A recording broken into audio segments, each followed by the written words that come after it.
Welcome to the Ed Talk. Today, we are thrilled to have an episode on the pivotal roles of leadership and school culture. So stick with us and stay tuned.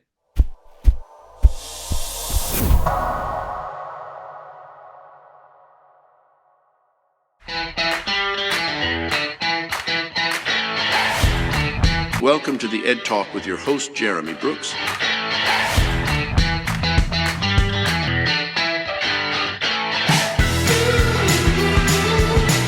At the Ed Talk, we are uniting education's top thinkers and leaders.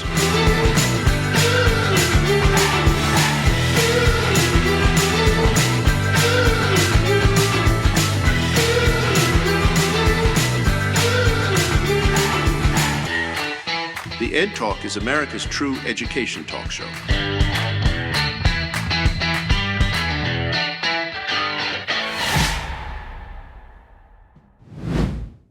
Welcome back. This is the Ed Talk. Today, we're excited to have an episode on the pivotal roles of leadership and school culture. I'm your host, Jeremy Brooks, and we're featuring the esteemed Shaun Hurtado. He's a renowned educator, an author of the book Leading with Culture, a 75-day journey to transform your leadership skills and improve culture. And he's an inspiring public educator. Together, we're going to explore what makes an effective leader, and not just that, but also how a strong leader can cultivate a school culture that not only inspires, but also motivates and uplifts everyone. A positive school culture can boost morale, it can increase student outcomes, and it can enhance your staff's retention. But what is school culture? I want you to do me a favor. I want you to think about this for a second. I want you to imagine a school where the morning bell rings and students leap out of bed excited. They sprint through the doors of your school, and not just because it's pizza day, but because the school culture is just that good. This is something, folks, that can be done, and you can do it.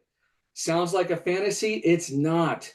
Imagine a school where every day feels as exciting as a field trip. We're talking about a place where the positive energy of the school, it's a buzz from the classroom through the halls to the cafeteria, all the way out on the play yard.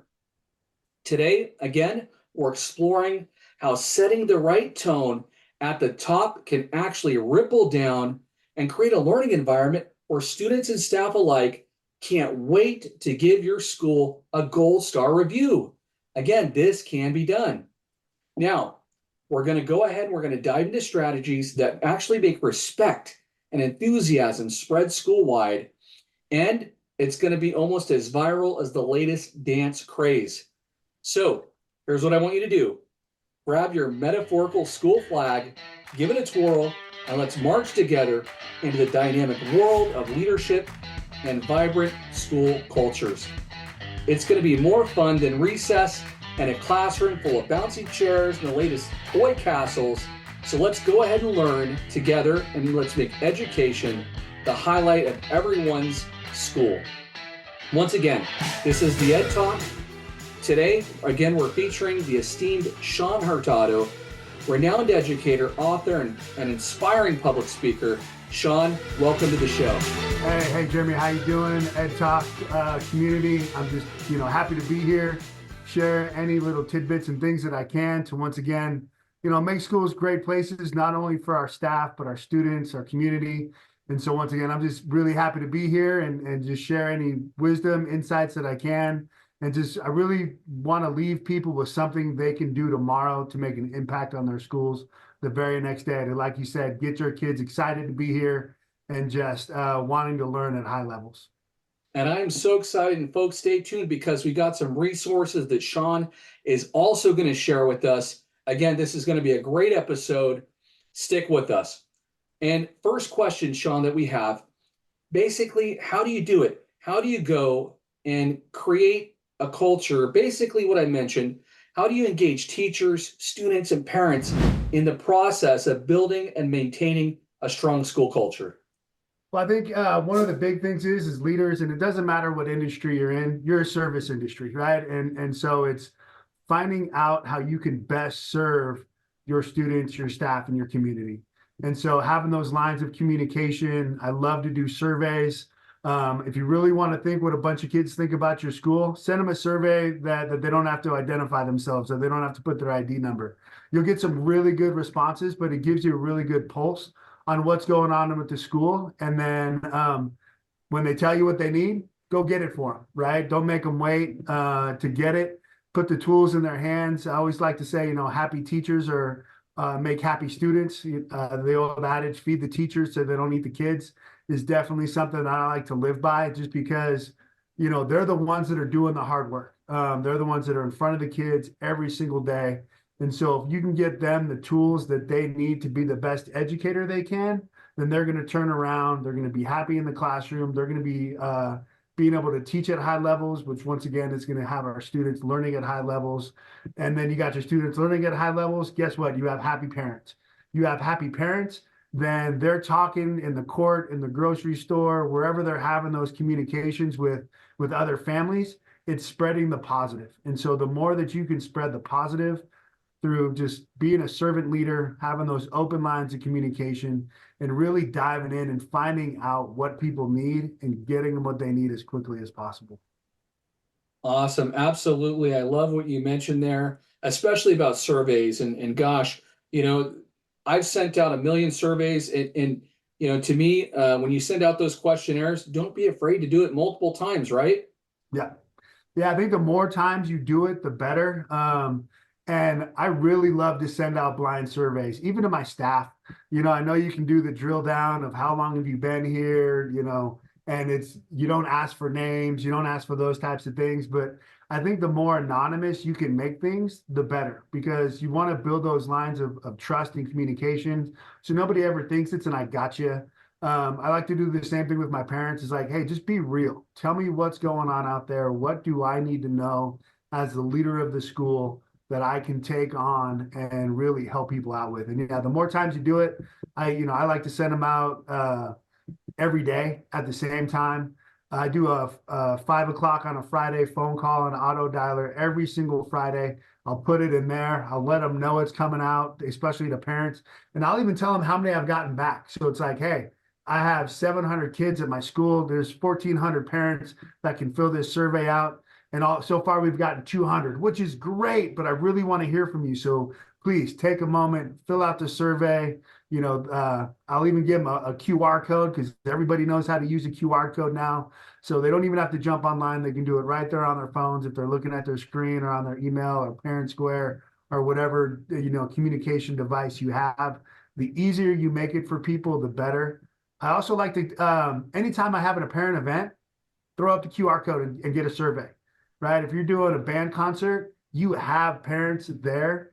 Take a couple minutes, put up the QR code before they start playing the music, or doing the choir, or even at a sporting event. And you will get way more responses if you meet parents where they're at when they're already at your school doing something positive. Awesome. I love it. That's good stuff. All right. So next question.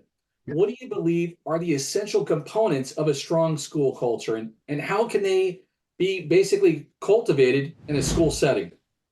It just comes back to being a servant, and it's having those open lines of communication, really kind of getting to know people, and don't go too fast too soon. Set up those early wins so people see you doing what you say you're going to do. The worst thing that can happen is, hey, I'm going to come in, I'm going to try to do too much, I'm going to try to change too much too soon.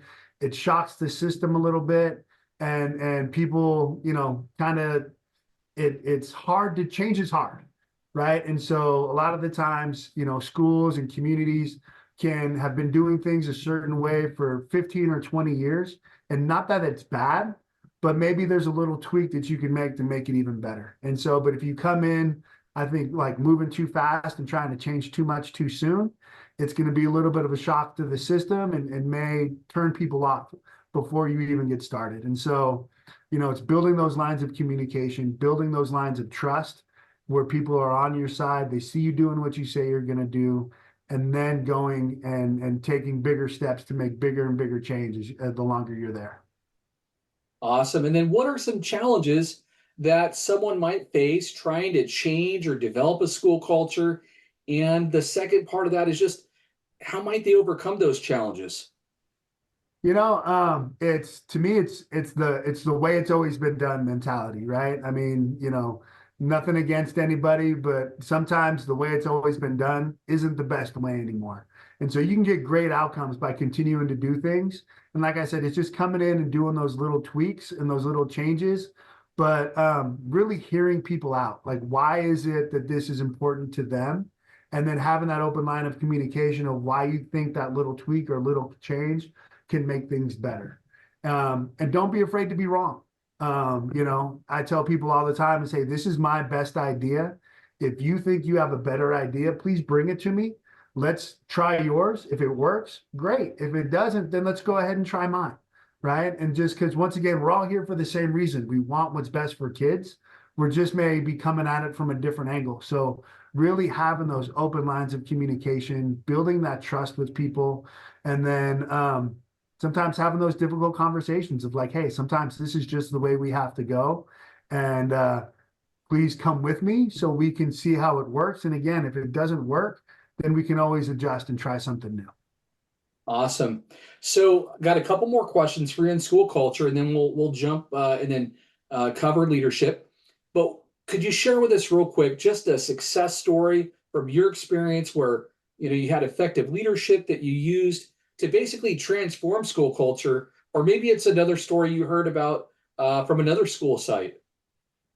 I would say just one of the things I'm really proud of is the school that I'm at, Loma Junior High in Modesto, is this last year we were voted the best junior high in Modesto. And I really believe that's due to the work that my teachers and staff are doing to meet the needs of our kids in our community. And so, how we're doing that is, once again, taking care of the teachers, taking care of that staff, and making sure that what they need, they get in a timely manner. I try to say yes a lot, right? And so if you come to me and you come to my office, you're going to get a yes 99% of the time, because if you think it's good and you can explain to me why it's a good thing for kids, then there's absolutely no reason why we shouldn't do it. Now, sometimes there's the red tape you got to cut through, and that's my job, right? Is what do you want to do? Let's find how to get you what you want as quickly as possible with us getting through as much red tape. And that's my job, to get you what you need. And so I really feel it's being open, super communicative, and just being there and being present and having a presence with your staff and your students. And so that's something I'm really proud of, is just the work that we're doing at La Loma. But it's really kind of just meeting people where they're at, making those little changes, because it was a great school before I got there. Hopefully I'm there the next 20 years, but it'll be a great school when I leave. But what can I do to make it a better place in the time that I'm there? And just really building that trust with my staff. Wow, that's awesome. And congratulations to, of course, you, your staff, your students, and your school community. That's incredible. Next question on school culture. What advice would you give to a new school leader who is tasked with building a school culture basically from the ground up? I would say the quickest one is getting out of your office, and really being present and having a presence on your campus. I know as administrators, we're the instructional leaders of our school, so we're supposed to be in classroom, giving feedback on instruction, and really kind of forming that pathway for what's best for our kids. And that's definitely groundbreaking that we have to do that. That is fundamental. I really like to do something that I call prep walks. And so I will purposefully walk around my campus and find a teacher when they're on their prep, and go in and be like, oh, I'm sorry. I still getting to know the schedule. I know it's 3/4 of the way through the year, but gosh, I really forgot you on your prep. I don't mean to interrupt, but hey, since I'm here, how's it going?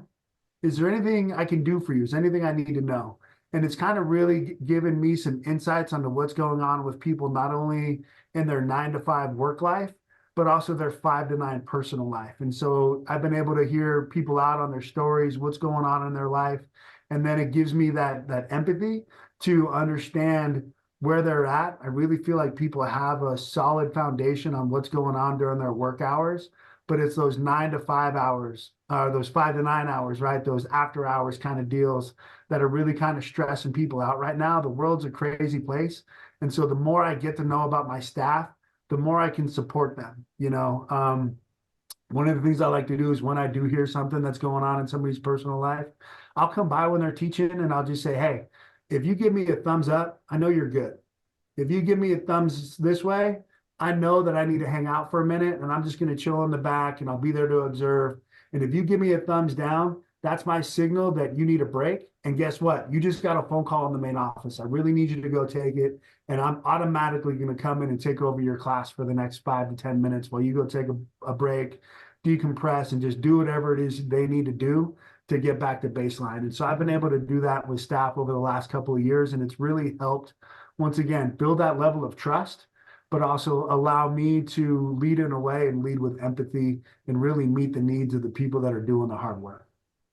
Awesome. That's incredible. Thank you so much for sharing those pieces of advice, those tools for our educators out there, our listeners for the Ed Talk. Now I'm really excited because it's that time in the show where we're going to actually do our Educator Spotlight. And this is something we're doing every single week. And so if you have an educator out there who you think that we should spotlight, I want you to reach out and let us know, and we will spotlight them on the show.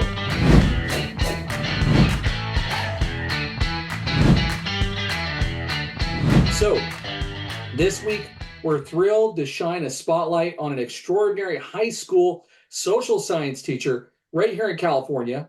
Her name is Patty Cervantes, and Patty has just been honored and recognized as a Teacher of the Year, and it's easy to see why. She's known for her incredible dedication to students, and she goes above and beyond. She truly is an impactful educator, and so again, we are so proud of the work that she does, and we're happy to spotlight her here on the Ed Talk. Congratulations, Patty.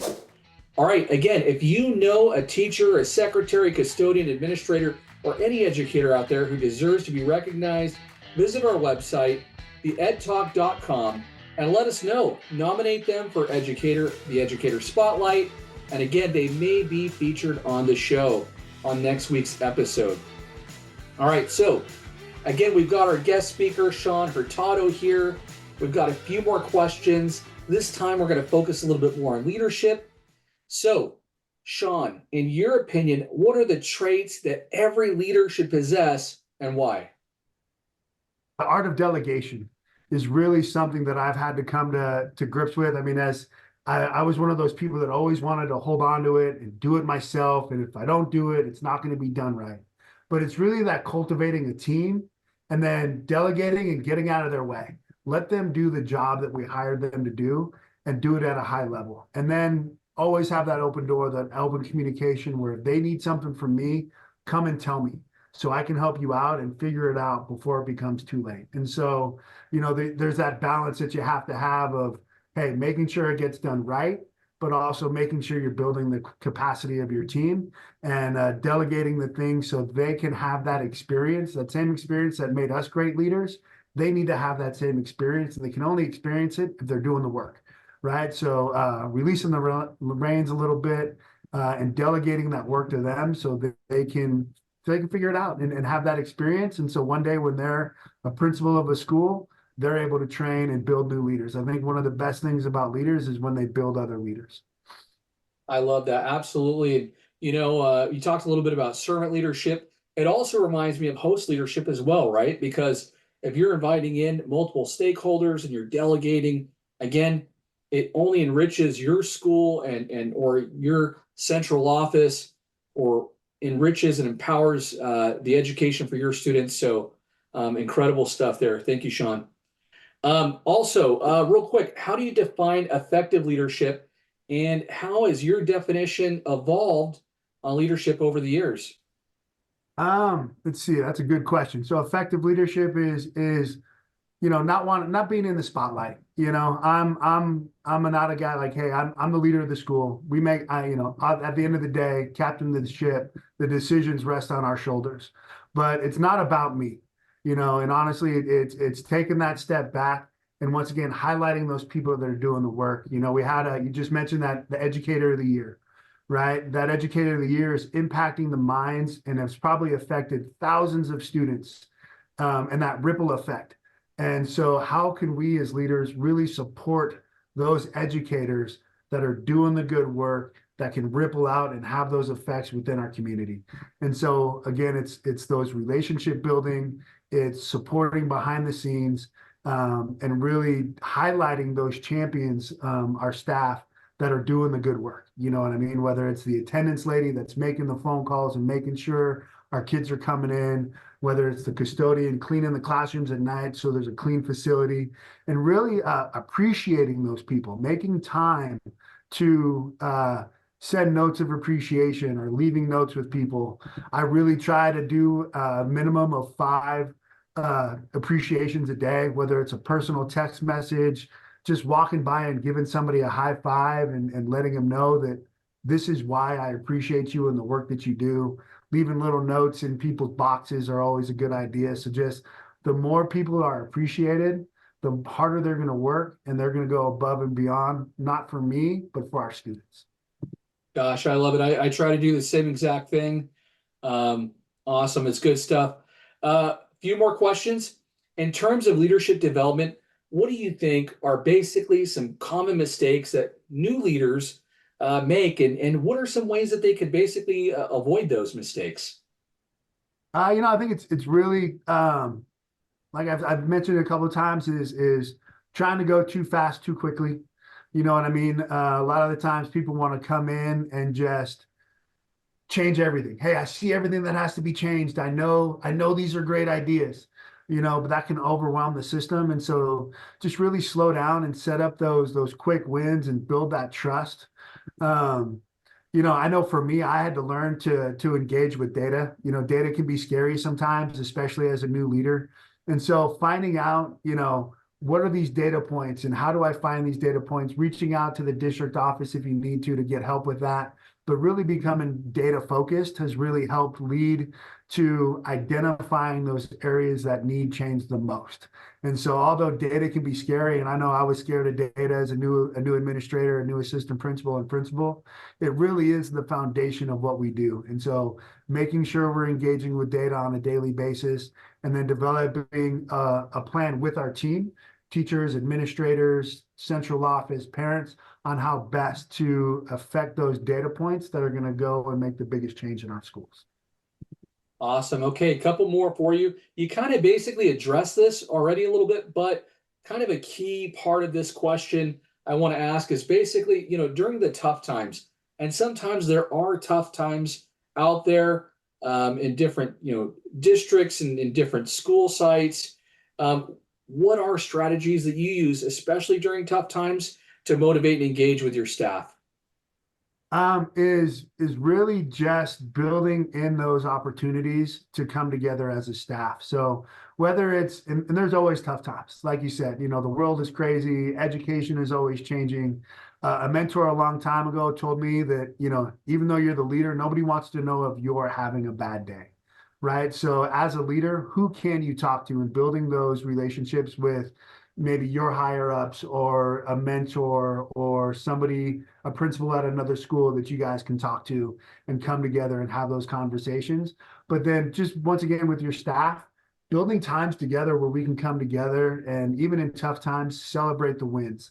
I like to start every meeting with wins. So whether it's a collaboration meeting, whether it's a staff meeting, whether it's just a meeting with my fellow administrators, it's what can we celebrate today? What are the wins that we've had and what's going well at our school? Because there's, even in challenging times, things are going good. And so it's remembering and reflecting on those good things that are happening, even as the tough times are coming, and celebrating that as a staff. I like to do a teacher of the month where, we have a championship trophy that the teachers self-select. So it goes from teacher to teacher every month, and they put in, personalized goodies that person likes.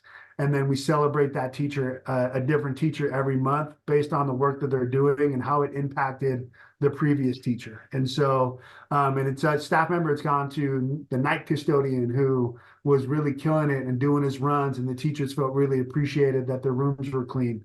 My attendance clerk has had it because people have realized the tough work that she does and making those phone calls and making sure that our kids are in school every single day. And so I tell people the only person that doesn't need it is hey, it doesn't need to come back to me. They're the ones doing the hard work. We champion that work. And so it's really reflecting on the good, even though we're having a tough time. And then for me, it's always coming in with a positive attitude and then finding those people that when I'm having a bad day, I'm not reflecting that out to my staff, but I have trusted people in my life that can support me and help me work through any challenges that I'm having. Awesome. Good stuff. Last question on this topic. Finally, Shaun, what is the best piece of leadership advice that you've ever received, and how has it influenced your approach? So I got two. I'm going to give you, and I've already touched on one, and that's be present and have a presence. And so being out of your office, being in the hallways, engaging with your staff and students, everybody should know who the principal is, right? I know sometimes when I was going to school, I didn't know the principal. They were the person in the office that you only went to go see if you were in trouble or if there's something bad happened, right? I really think as educational leaders, we need to be out in the hallways. We need to be present. Everybody should know who we are. And we should know as many people that are walking through our halls as possible. And so be present and have a presence. And then the other one is what you permit is what you promote. And so if you're seeing, if you're allowing it to happen, then you're promoting it to happen. And so sometimes it's having those difficult conversations and making sure that you're dealing with the issues as they come up. Because if you're not dealing with it and you're permitting it to happen, then you're promoting it. And if you're promoting negative things, then you can't be surprised if things aren't going the way you want them to go. It's actually that time for the part of the show on the Ed Talk where we share the best tools, books, professional development materials, technology that are designed to supercharge your education journey. And again, we're going to call this the Education Showcase. And I'm really excited because this week, again, having Shaun on the show, we're going to be taking a look at some of the resources that Shaun has to offer. Again, he's brought along some fantastic resources to share. So Shaun, what do you have for us? All right, so I've developed kind of two not protocols. I kind of developed them as a challenge. So the first one is 75 leadership. It's 7 actions, 5 days a week that you can do at your school starting tomorrow to have not only a positive impact on your leadership, but your culture. So 75 leadership is the first one. The first step is self-care, taking care of yourself. The better we take care of ourselves, the better we're going to be able to take care of others. I'm not a great math guy, but number 2 is visiting 20% of your classrooms. And I do 20% because 20 times 5 is 100. And so if you're visiting 100% of your classrooms every single week, you're going to get to really know what's going on and know the pulse of what's going on in your classrooms and on your school. The other one is step 3 is getting outside of your office at least an hour a day, being in the hallways, talking to people, doing those walks, those prep walks that I talked about before. So people, once again, know who you are and you know who they are. Giving 5 people appreciation is step number 4. Basically, once again, if people know that you appreciate them, they're going to come to work and work harder. Engaging with data. My superintendent likes to say, be a student of data. And so once again, I know it can be scary. I used to be scared of data, but it really does drive everything that we do. And then reading 10 pages of a leadership book. And so iron sharpens iron. And so for me, it's reading about the work that we do and then bringing that, what we've read, what we've learned to our sites. And then the last one is for me is leaving by 5 p.m. When I do this talk and I share that resource, a lot of my high school friends, roll their eyes and say, oh, what about night games? What about night duties? And I get that. I was a high school guy for a very long time. And there are those night times and those games where you're just going to be there. But there's other times when you can't. And so when you can leave, because I always say work in a way that you're home with your kids or your loved ones, not looking at pictures of them in your office when you're grinding away late at night. And so that's my basically 75 leadership right there. And I've also done a 75 culture. Basically, how can you 7 actions, 5 days a week that you can affect your culture? And so that's cultivating that culture of gratitude. Once again, telling people that you appreciate them, giving gifts. I love to give little trinkets to people, just little things on the daily. If you buy 180 scratchers, that's every day of the school day. Somebody is getting a scratcher every day, and they're going to just feel loved and appreciated just for that. Playing some music whenever you can, because music releases dopamine and it automatically puts people in a better mood. So playing music, I try to do it during the passing periods when I can, just to lift the whole mood of the campus. Once again, catching people being good and celebrating those good things on a daily basis. Getting personal, talked about the prep walks, getting to know people and what's going on in their personal lives. Breaking bread, just time for people to sit down and eat together. I love to walk up to a random table at lunchtime and sit with students and just eat and talk to them. You know, some kids will get up and walk away because nobody wants to be seen eating with the principal, but other kids will sit and you'll get to know them and you find out what's going on in their personal lives. And it really does help build a positive culture. And then getting competitive, whether it's class to class, school to school, tap it into people's competitive nature. We do an attendance challenge between classes. And so classes that have the highest attendance rate first period, you know, get a little gift. I've had other teachers do throwdowns on DNF rate where, hey, I'm going to challenge your fifth period to my fifth period. And the class that gets the least D's and F's, you know, they go out and get a lunch for those kids.